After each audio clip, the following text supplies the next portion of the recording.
Welcome back, football fans. And with the Premier League taking a short break, we've got the international weekend. And for some, it's not everyone's bread and butter, but you can't help but watch England when they're live on the RTV screen or Sky Sports, whatever it is nowadays, for the Nations League. And we're previewing the big one. It's the game against Belgium this weekend. And we're coming up with all our team predictions and squad announcement next.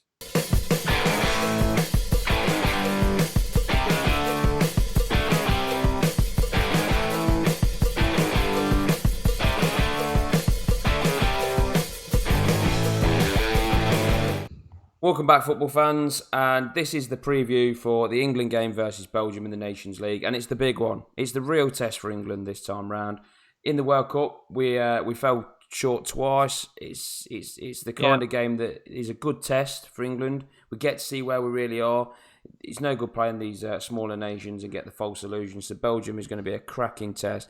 I'm going to hand you over to Nathan, who's going to go through the quick squad announcement that Southgate has gone with a few potential, not shockers, but some young lads that could make the debuts this weekend. So over to you, Nath. Fire away. Yep, hello. I should quickly say there are a few changes to the original squad that was released due to circumstances that have unfolded since the release, but I'll try to cover them. So your goalkeepers, you got Dean Henderson, Jordan Pickford, and Nick Pope. Defenders, you got Trent, Ben Chilwell, Connor Cody, Eric Dyer, Joe Gomez, Michael Keane, Harry Maguire, Ainsley Maitland-Niles, Tyrone Mings, Bukayo Saka, Kieran Trippier, and Kyle Walker. In midfield, you got Henderson, Mason Mount, Calvin Phillips, Declan Rice, James Ward-Prowse and Harry Winks. And then your forwards, you have Tammy Abraham, Harvey Barnes, Dominic Calvert-Lewin, Jack Grealish, Danny Ings, Harry Kane, Marcus Rashford, Jadon Sancho, and Raheem Sterling. But Raheem Sterling has, just as we record this video, just been pulled out of the squad for injury. And he's actually been replaced by the young Chelsea right-back, Reece James, who's been promoted from the under-21s. So there we go. That's the squad enough. What are your thoughts on that? There's no real shockers for me. I think that was probably pretty much as we were expecting. I know there's a couple in there. There's our own Harvey Barnes, well deserved. Yeah, from at Leicester. We get to see the young lad week in week out, so we can definitely give Southgate credit for that one. And obviously there's the young lad, should I say, Dominic Calvert-Lewin. Again, he's had a cracking start to the season. He's always been steady in the Premier League. He's never really broke any pots, and he's never really been one where I kind of scream for my club to go out and sign him. But he's had a cracking start. There's no getting away from that. Deserves his call up. So cannot fault him for that. The other one I think is Saka from Arsenal. I think this is his first senior international call up. Again, I've not seen a lot of him. I know Arsenal fans rave about him.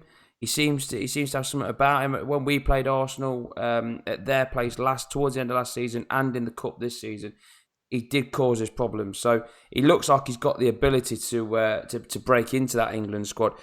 The ones that I am expecting to hear some negative press about and potentially may lose their squad in the international setup, as you probably heard today, that Ben Chilwell, Jadon Sancho and Tammy Abraham have all been caught breaking the COVID rules. What do you make of that, Nathan? Because obviously Phil Foden and Greenwood did the same thing. They've been left out. Again, are they still facing the repercussions? So what should happen with these three? I think the only notable difference is that Foden and Greenwood broke the rules whilst on England duty, whereas technically Chilwell, Abraham and Sancho were not. And in Tammy Abraham's defence, it was a surprise party thrown for him, whether that's an excuse or not. I mean, he's still big enough and ugly enough to have some personal responsibility. Yeah. But no, I think it's just a problem with football in general. You've heard stories throughout this whole lockdown period. Grealish was guilty of it. Multiple players have been guilty of it. Just, if they live in a bubble, footballers, and then we all sit here as football fans, but they don't live in the real world. No. They don't really think the rules apply to them. And then when they get caught out, we're supposed to feel sorry for them and be kind to them and worry about, are we being too harsh on them? No, we're not. It's inexcusable. It's a disgrace, really, and they should really be left out. I mean, I have no qualms. So Ben Chilwell, Jadon Sancho, and Tammy Abraham, they've gone down a lot in my estimation. It's just beyond thick. That's it. It's just thick. It's selfish and it's thick. So, I hope they do get punished. I hope Gareth Southgate does have the bollocks, to, like he did with Foden and Greenwood, two of the rising stars from Manchester United and Manchester City. He didn't take no shit. And we've been critical of Gareth Southgate, but, he's got to be consistent now. He can't punish Foden and Greenwood and then have Chilwell Sancho and Abraham rock up after breaking protocols. I mean, these are government protocols they broke. What Foden and Mason Greenwood did, they broke the England's camp's protocols and also the Icelandic government's protocols. What these three have done is actually broken the British government's protocols with a rule of 6. So no, I'd just get rid of them. I'd have them out of the squad. I'd have them out of this squad and I'd ban them out of the next squad, like Hay has done with Foden and Greenwood. So I've got to learn. You could easily promote some players up from the 21s, probably much more deserving of the opportunity than those three. So yeah, very little sympathy or very little time for those three. Yeah, you got to make an example of people, haven't you? But kind of moving on to some more positive news. Well, not news as such, but more positive chat about the England squad. And obviously, there's a lot of young players in there, like Calvin Phillips, that's currently at Leeds United. And obviously, you've got the likes of our Harvey Barnes that's been brought in. Jack Grealish has had his second call up again. You know, are we starting to see this England side taking shape, or are we way off the mark? Because you look at Belgium's previous results, and they completely blew Iceland away. Yet we couldn't even get a goal. So was it Iceland? Was same it with Denmark? No, sorry, we beat Iceland 1-0, didn't we? Sorry, I apologise. Yeah, but with last minute penalty where they beat them comfortably, and then Denmark we got 0-0 and they beat them comfortably as well. You know where are we with the England squad as such? You know, Belgium are a million miles away, as to be expected. You know, are England good enough to challenge for a major trophy? Well, I say major, for an international trophy yet, or will we get shown up at the weekend like we always tend to? Well, you like to think so. I think with the Belgium squad, they are ranked highest in the world by FIFA. And I'm going to say something. They don't have the depth that we have. They have a very good starting 11 subs. I mean, they're all super. They have a team full of superstars. But once you get after that first, 10 to 14 players, the depth really seems to disappear. Whereas England have a lot of depth. I mean, you could pick a lot of players to play for England. A lot of players missed out. If you know what I mean? Because Belgium is not a massive country, and this really is a golden generation for them. They're not blessed with amazing depth. I mean, the domestic league in Belgium is quite a low standard as well. So really, this is for them their golden generation. So Belgium really have got to, target Euro 2021 as a opportunity for them to get some major silverware. For us, if this was the squad that got announced next summer, I think I'd be slightly disappointed. I think James Maddison has to be in there. Certainly has to be in there above the likes of James Ward-Prowse and Calvin Phillips for me. I think he's England's best number 10 when he's fully fit. I like Grealish. There's not anyone really in the squad I dislike. I don't think they hands down shouldn't be in there. Maybe Eric Dyer. I'm not a massive fan of Eric Dyer, but most of the players are getting picked on merit. I saw a few Leeds fans claiming for Patrick Bamford to be called up. I felt a bit queasy hearing that. I mean, he's only been in the Premier League for 5 minutes. Yeah. But no, I'm not disappointed with the squad. I mean, it's quite an obvious selection that he's gone for, but I think when Maddison's fit, I'd like to see him slot back in. Yeah. Do you think you could kind of accept the fact that Maddison's been out of injury and missed the game at the weekend, apparently due to a calf injury? So, could you kind of give Gareth benefit of the doubt there? Oh yeah, no, he's injured. Yeah, he's injured. That's why he's not in this squad. But when he's fully fit, I'd like to see him. He's too good to leave out. I mean, people will say Foden and Greenwood when they get back in the good books, they should be in as well. Yeah, potentially they should be. I think we need to see more of Foden. Obviously, this is a big season for him, and Greenwood's got to try and improve on what he did last season. Yeah, I agree. So starting lineup, the shape. How do you think we're going to shape up? Which let's take into consideration that them three may potentially kind of get the slipper. A bit of a telling off, slap on the wrist. You're going to miss this kind of round of fixtures, and that's you telling off. So let's take that into consideration. Or do you think, or not? If that isn't going to happen, how do we think we're going to shape up? And what starting lineup? Do you think anyone's in for a debut, or do you think that's a little bit too early? Well, I think in goal we'll obviously see Pickford. I mean, in my opinion, he's actually the worst of the three. I think Henderson and Pope are both superior to Pickford. It seems Jordan Pickford can't go a game for Everton without making an absolute clanger. Yeah. I think he'll probably go for back three. I imagine so. Probably a back three. I can see Trent potentially being on the right wing back. It's hard to see who's going to be the left wing back if Chilwell does get dropped because there is no natural left backs there. Ainsley, Maitland-Niles can play either side. I think Bukayo Saka think he plays. Does he play on the left, Saka? He might do. I think he does. Saka might do it. Yeah. Saka might do a job on the. Well, Saka's sort of a utility player, isn't he? He wouldn't really pin him down as a fullback, but he is in the defenders per se group. So potentially Bukayo Saka could get in there. I think Connor Cody did himself no harm in his debut, so I think it'll probably be Cody, Joe. I think it'll probably be Cody, Joe Gomez, and Michael Keane or Eric Dyer at the back. What about Maguire? With that back five. I don't rate him. No, I don't rate him. He's had a rough time of it as well recently, hasn't he? He's really struggled. But does Gareth, play him purely on reputation? Well, there's Mings as well. Look at Mings. Mings is doing superb for Villa. That's what I mean. It's a headache. It's very difficult to try and predict the squad. Yeah. I mean, we're trying to predict what we think will be picked, not what we think should be picked. Yeah. So really, I think the most important thing we'll say, we'll go with the back five. Yeah. And that's the most important thing to say. Yeah. Into the midfield then. So who would your midfield be? Well, basing it on the fact that I think he's going to go along the lines of more of a 3-4-3 than a 5-2-3. Well, 3-4-3-5. It's all the same wing backs. Yeah. So I'm going to go on the basis he's going to play 2 in the middle. Right. And the 2 to choose from, we haven't really got a great deal.